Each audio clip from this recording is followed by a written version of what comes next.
जादुई नारियल का पेड़। ये कहानी बूढ़ी अम्मा की है जो इस झोपड़ी में अकेली रहा करती थी।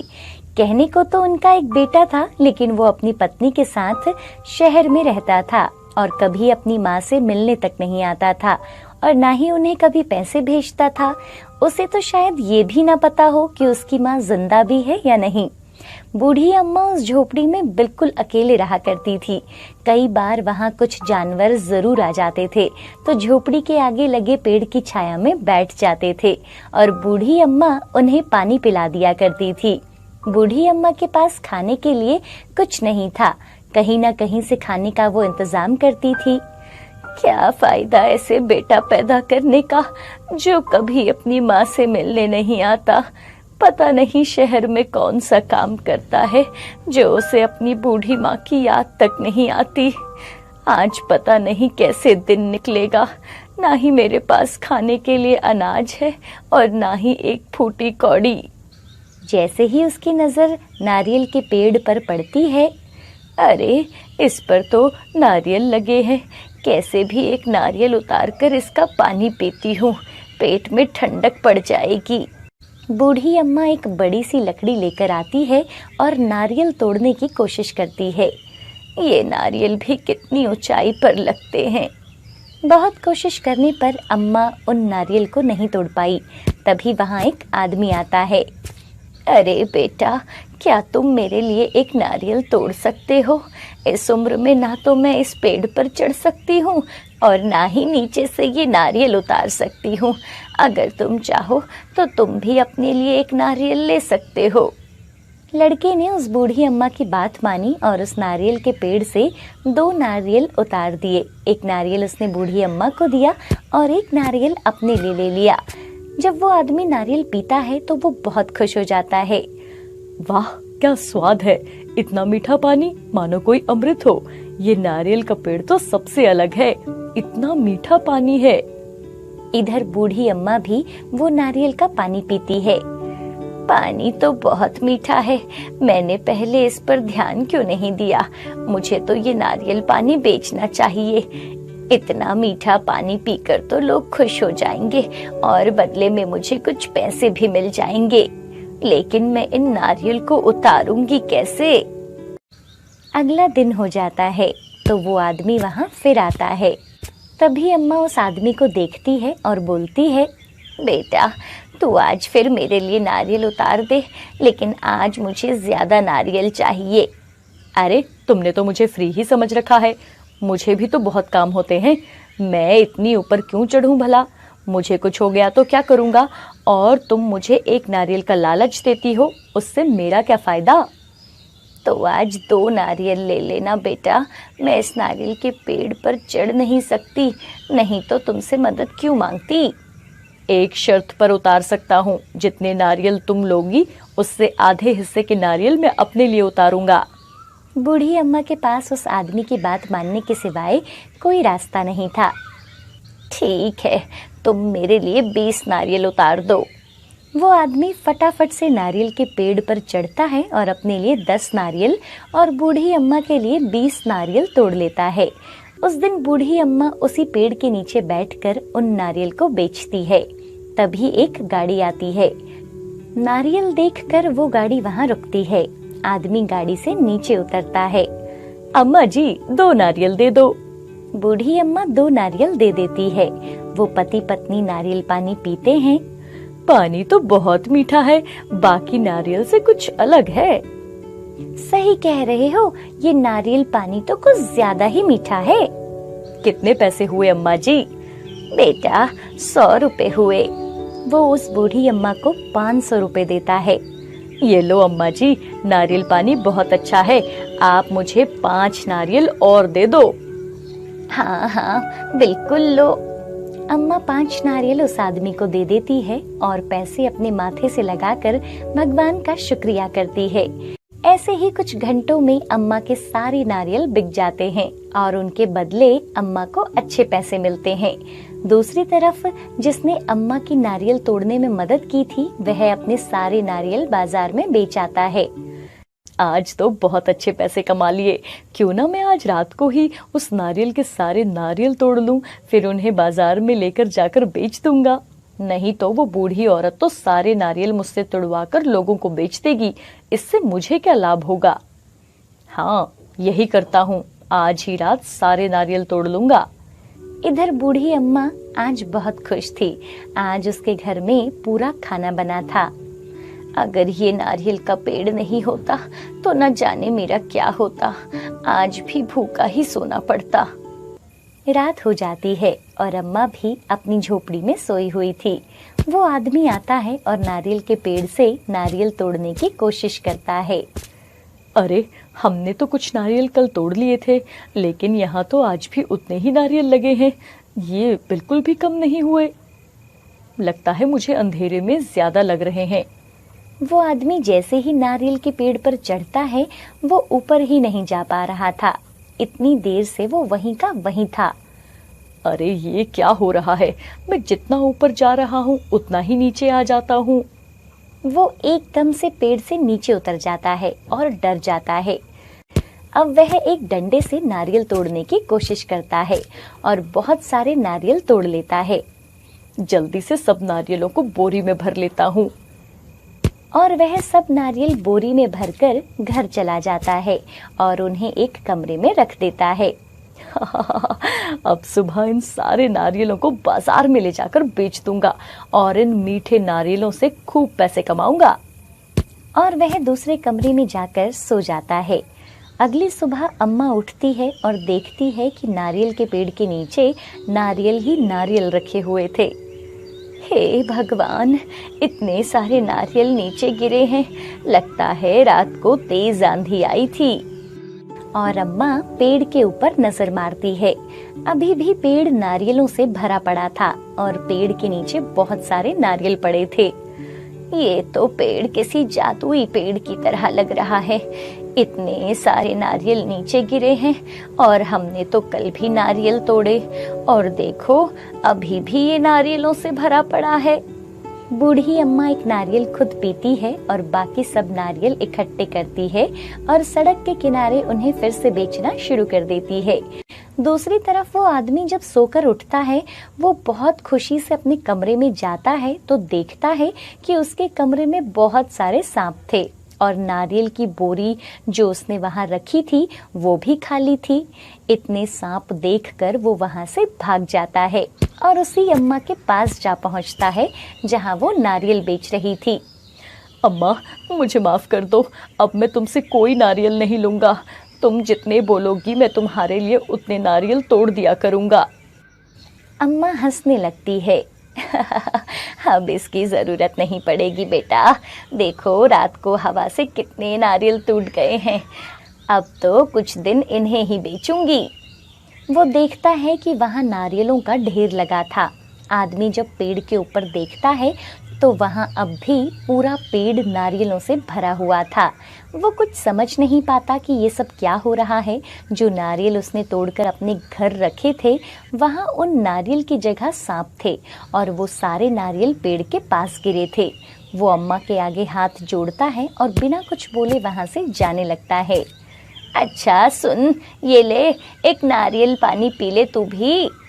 नहीं नहीं, मुझे नहीं चाहिए। वो वहां से बिना कुछ बोले हुए चला जाता है। अरे भाई, इसको क्या हो गया? कल तक तो मांग मांग कर ले रहा था। मैं इतने नहीं उतने नारियल लूंगा। लेकिन वो बूढ़ी अम्मा अब बहुत खुश थी क्योंकि वो नारियल का पेड़ उसके लिए पैसे कमाने का साधन बन गया था। अब अम्मा के पास पैसे भी थे जिससे वो जरूरतमंद लोगों की मदद भी किया करती थी। जादुई तरबूज की बेल। ये कहानी रामपुर नाम के गांव की है जहां बंसी अपनी पत्नी राधा और बेटी सुमन के साथ रहता है। वो बहुत गरीब होता है। सर छुपाने के लिए भी उसके पास घर नहीं होता। वो एक टूटी फूटी सी झोपड़ी में अपने परिवार के साथ रहता है। एक दिन बंसी अपनी बेटी सुमन के साथ बाजार से आ रहा होता है। तभी सुमन कहती है, पिताजी मुझे तरबूज खाना है। बेटा, अभी मेरे पास पैसे नहीं हैं। जब पैसे आएंगे तो मैं तुम्हें तरबूज खिला दूंगा। दोनों चुपचाप चलने लगते हैं। चलते चलते अचानक बंसी देखता है कि उसके सामने से एक ट्रक आ रहा होता है जिसमें तरबूज लदे होते हैं और उसमें से एक तरबूज गिर जाता है। तरबूज के टुकड़े टुकड़े हो जाते हैं। बंसी उसे उठाता है और सुमन को खाने को देने लगता है। तभी वहां एक बूढ़े पति पत्नी आ जाते हैं। बेटा, मेरी पत्नी को बहुत भूख लगी है, क्या तुम ये तरबूज मुझे दे सकते हो? ये सुनते ही सुमन कहती है, बाबा, आप और दादी आप दोनों यहाँ बैठो, मैं आपको तरबूज खिलाती हूँ। सुमन दोनों बूढ़े पति पत्नी को सारा तरबूज खिला देती है। उसके बाद दोनों सुमन को बहुत आशीर्वाद देते हैं। बंसी और सुमन जाने लगते हैं कि तभी बूढ़े बाबा उसे रोकते हुए वो तरबूज के छिलके रखने को देते हैं और कहते हैं, बेटा, ये तरबूज के छिलके रख लो और इसमें ये बीज लगा देना, फिर देखना क्या होता है। ये सुनकर बाबा और दादी छिलके में बीज कैसे लगा सकते हैं? हाँ बेटा, ऐसा जरूरी करना, भगवान तुम्हारा सब अच्छा करेंगे। उसके बाद दोनों तरबूज के छिलके और उस बीज को लेके वहां से जा रहे होते हैं कि तभी बंसी का पड़ोसी किशोर वहां से गुजर रहा होता है और बंसी के हाथ में तरबूज के छिलके देखकर वो कहता है, अरे बंसी, ये तरबूज के छिलके लेकर क्या कर रहे हो? किशोर की बात सुनकर, इन छिलकों के अंदर मिट्टी और खाद डालकर मैं तरबूज का बेल लगाऊंगा भाई। ये सुनकर किशोर जोर जोर से हंसने लगता है और कहता है, माना तेरे पास पेट भरने को पैसे नहीं है, पर भूख और गरीबी के कारण तो तेरा दिमाग ही खराब हो गया है, इसलिए ऐसी बातें कर रहा है। किशोर उसी तरह बंसी पर हंस रहा होता है। बंसी बिना कुछ कहे चुपचाप अपनी टूटी फूटी झोपड़ी में चला जाता है। वहां वो तरबूज के छिलके और बीजों को रख देता है। उन्हें देखकर, ये तरबूज के छिलके कहाँ से ले आए हो और इनका क्या करोगे? बंसी सारी बात राधा को बताता है और उसके बाद तीनों मिलकर उस तरबूज के छिलकों में खाद, मिट्टी, पानी, उस बीज को डालते हैं जो उसे बूढ़े पति पत्नी ने दिए होते हैं। उसके बाद उस तरबूज के छिलकों को वो बाहर रख देते हैं। उसे ऐसा करते देखकर किशोर उसकी टूटी झोपड़ी में आता है और फिर कहता है, भाई बंसी, बीज डालने के लिए अगर कोई बर्तन नहीं है तो मुझसे ले ले। ऐसे तरबूज के छिलके में कोई बीज डालने से तरबूज की बेल नहीं निकलने वाली। उसकी बात सुनकर कुछ और गांव वाले भी वहां आ जाते हैं और बंसी को ऐसा करने से मना करते हैं, पर बंसी किसी की नहीं सुनता। वो वैसा ही करता है जैसा उस बूढ़े पति पत्नी ने कहा था। कुछ ही दिनों में उस तरबूज के छिलकों में से बेल निकलने लग जाती है। धीरे धीरे बेल बहुत लंबी होने लगती है और उसमें बहुत सारे तरबूज निकलने लगते हैं। सुबह किशोर जब उठता है तो ये सब देखकर, अरे ये कैसे हो सकता है? छिलकों में से तरबूज कैसे निकल सकते हैं? तभी वहां सुमन और बंसी आ जाते हैं और तरबूज की बेल पर इतने सारे तरबूज देखकर वो हैरान हो जाते हैं। तभी सुमन तरबूज के बेल से सारे तरबूज तोड़ लेती है। तीनों बहुत खुश हो जाते हैं। ये सब किशोर देख रहा होता है। थोड़ी ही देर बाद सुमन फिर से तरबूज के बेल के पास आती है। वो देखती है कि फिर बेल के ऊपर तरबूज ही तरबूज होते हैं।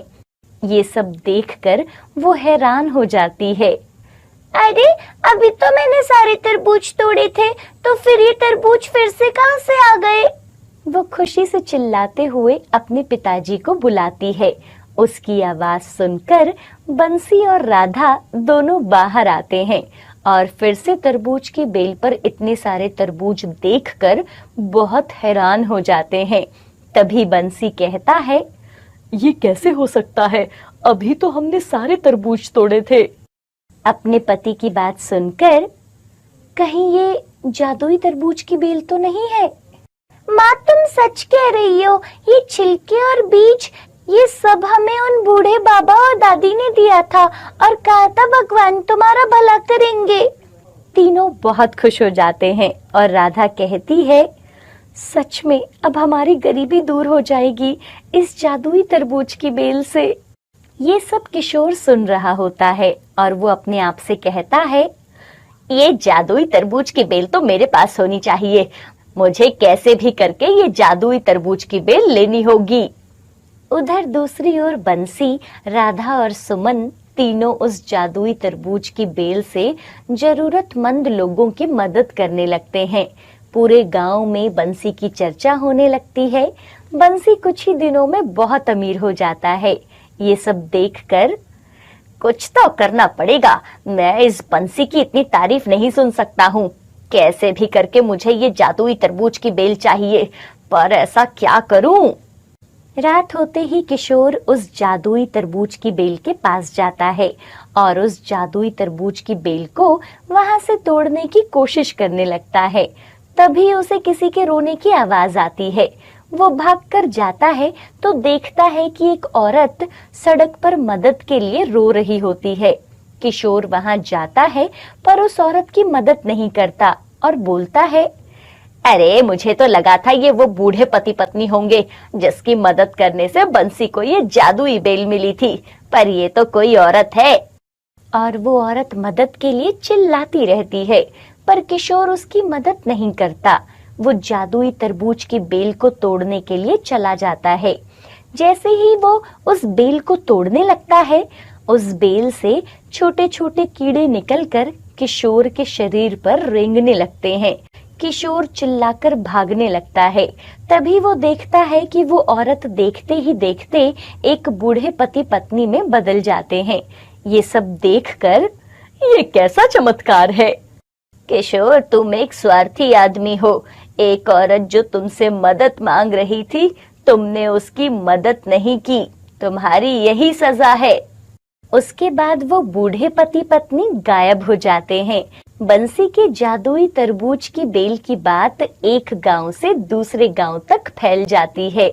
कुछ दिनों बाद उसके घर कई मीडिया वाले आते हैं। बंसी उन्हें सारी सच्चाई बताता है। बंसी की ईमानदारी की खूब प्रशंसा होती है और वो उसी तरह लोगों की मदद करते हुए जादुई तरबूज की बेल की देखभाल करता रहता है। हाय एवरीवन, क्या आपको भी गर्मियों में तरबूज खाना बहुत पसंद है? अगर हाँ, तो हमें कमेंट करके बताना ना भूलें। और अगर आप हमारे चैनल पर नए हैं तो हमारे चैनल को भी सब्सक्राइब कर लीजिए, क्योंकि जब कभी भी हम नई वीडियो अपलोड करें तो उसका नोटिफिकेशन आपके पास सबसे पहले पहुंच